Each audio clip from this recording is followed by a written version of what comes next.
আসসালামু আলাইকুম। আশা করি সবাই ভালো আছেন। ছাত্রলীগ যখন মাঠে ছিল, আওয়ামী লীগ যখন ক্ষমতায় ছিল, তখন ছাত্র দল এবং ছাত্র শিবির আসলে কেউ সেইভাবে মাঠে নামতে পারে নাই। কিন্তু এখন এই যে বর্তমান যে প্রেক্ষাপট, এই প্রেক্ষাপটে এই ছাত্র শিবির এবং ছাত্র দলের মধ্যে যে সংঘর্ষ অনিবার্য, সেটা অলরেডি শুরু হয়ে গেছে। এবং সামনে যে দিন আসছে বা রাজনৈতিক যে প্রেক্ষাপট আসছে, রাজনৈতিক যে ঝামেলা আসছে, সেইগুলোতে এক প্রকার বোঝাই যাচ্ছে যে আসলে ছাত্র শিবির এবং ছাত্র দল এই দুজন একেবারে মুখোমুখি অবস্থান নিবে। আর ইতিমধ্যে আপনার চট্টগ্রাম কলেজে ছাত্র দলের উপরে ছাত্র শিবিরের হামলা। তার মানে কি, যে আসলে এটা শুরু হয়ে গেছে ছাত্র দল আর ছাত্র শিবিরের মধ্যে। এই যে কোন্দল, এই কোন্দল কিন্তু একেবারে চরম পর্যায়ে যাবে। এখানে মারামারি হবে, খুনোখুনি হবে, হানাহানি হবে। এবং প্রত্যেক দিন হয়তো এখন কম আসছে, বাট এখন থেকে যদি 1 মাস 2 মাস পরে চিন্তা করা যায়, প্রত্যেক দিন দেশের বিভিন্ন জায়গায়, বিভিন্ন স্কুল, বিভিন্ন বিশ্ববিদ্যালয়ে এই ধরনের ঘটনাগুলোর খবর আসবে। এই ব্যাপারে আসলে নিশ্চিত করে বলা যায়। চট্টগ্রাম কলেজ প্রাঙ্গণে ছাত্রদল নেতাকর্মীদের উপর হামলার অভিযোগ উঠেছে ছাত্র শিবির নেতাকর্মীদের বিরুদ্ধে। এই ঘটনায় ছাত্র দলের 4 জন আহত হয়েছেন।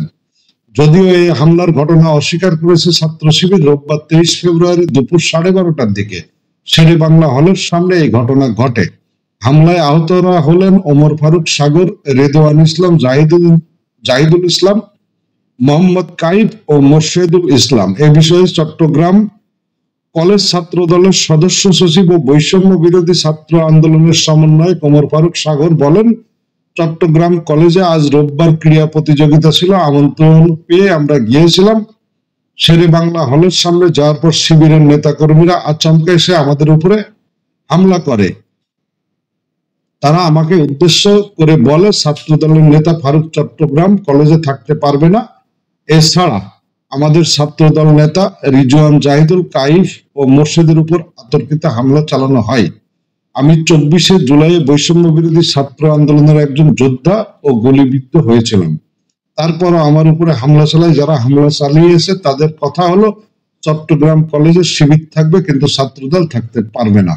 তিনি বলেন, শিবির নেতা শামীম আব্দুল্লাহ সহ 30-35 জন কর্মী হামলায় অংশ নেয়। এ সময় আমি সহ চট্টগ্রাম পলিটেকনিক সায়েন্স মাস্টার্সের শিক্ষার্থী ও ছাত্রদল নেতা জাহিদুল ইসলাম, মোর্শেদুল ইসলাম, রেদওয়ান ইসলাম, মোহাম্মদ কাইফ সহ অনেকে আহত হয়েছে।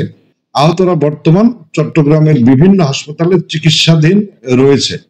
হামলার বিষয়ে জানতে চাইলে চট্টগ্রাম মহানগর ছাত্র শিবিরের সভাপতি তানভীর হোসেন জুয়েল বলেন, আপনারা জানেন চট্টগ্রাম কলেজে ছাত্র রাজনীতি নিষিদ্ধ হয়েছে।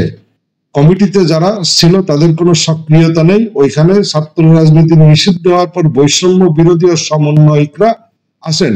তারাও চাচ্ছেন না যে ছাত্র রাজনীতি সক্রিয় হোক। পাশাপাশি ছাত্র সংগঠনগুলো চান না ছাত্র রাজনীতি সক্রিয় হোক, যার কারণে আমরা ওখানে গিয়ে গ্যাদারিং করি না, কলেজের বাইরে বাইরে সংগঠন করতেছি। তিনি বলেন, আজকের ঘটনাটি সামাজিক যোগাযোগ মাধ্যমে দেখেছি, যেখানে ছাত্র রাজনীতি নিষিদ্ধ সেখানে ওরা বহিরাগতদের নিয়ে ছাত্রদের মাঝে ফর্ম বিতরণ করছিল। তাদের পরনে ড্রেস, আইডি কার্ড ছিল না। তখন কিছু সাধারণ শিক্ষার্থী এসে তাদের বাধা দেয়। তারা বলছে এখানে দলীয় রাজনীতি নিষিদ্ধ, আপনারা দলীয় পরিচয়ে এখানে আসছেন, বাইরে গিয়ে ফর্ম বিতরণ করেন। এ সময় তাদের কয়েকজনকে মারমুখী অবস্থায় টেনে আসে। তখন উভয় পক্ষের মধ্যে ধাক্কাধাক্কি, হাতাহাতি হয়। এই ঘটনায় তিলকে তাল করে তারা শিবিরের হামলা বলে প্রচার করছে। আর শিবির যদি হামলা করে থাকেন তাহলে নাম, পদ পদবি প্রকাশ করুক। তো এই হচ্ছে ঘটনা, যে শিবির আসলে যেরকম বক্তব্য দেওয়ার ঠিক তেমনটাই দিয়েছে, যে তারা বলেছে যে শিবিরের কে কে ছিল সেই হামলায় জড়িত তাদের নাম, পরিচয় প্রকাশ করা হোক। আর এদিকে ছাত্রদল বলছে যে আসলে এগুলো ছাত্র শিবিরের 30-35 জন কর্মী এসে তাদের উপরে হামলা চালায়। কিন্তু এটা যে চট্টগ্রাম কলেজে ছাত্র রাজনীতি নিষিদ্ধ করেছে সাধারণ শিক্ষার্থীরা, এই ব্যাপারে অনেক গণমাধ্যমে ইতিপূর্বে সংবাদ এসেছে।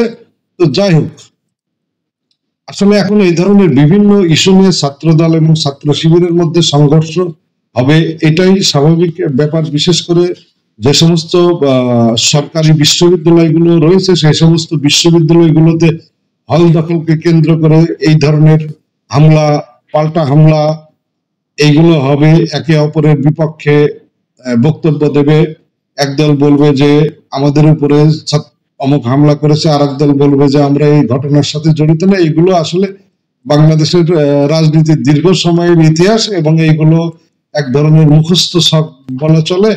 তো আমরা আসলে দেখতে থাকি যে সামনে এই দুই ছাত্র সংগঠন আর কি কি ঘটনা ঘটায়। ভালো থাকবেন সবাই।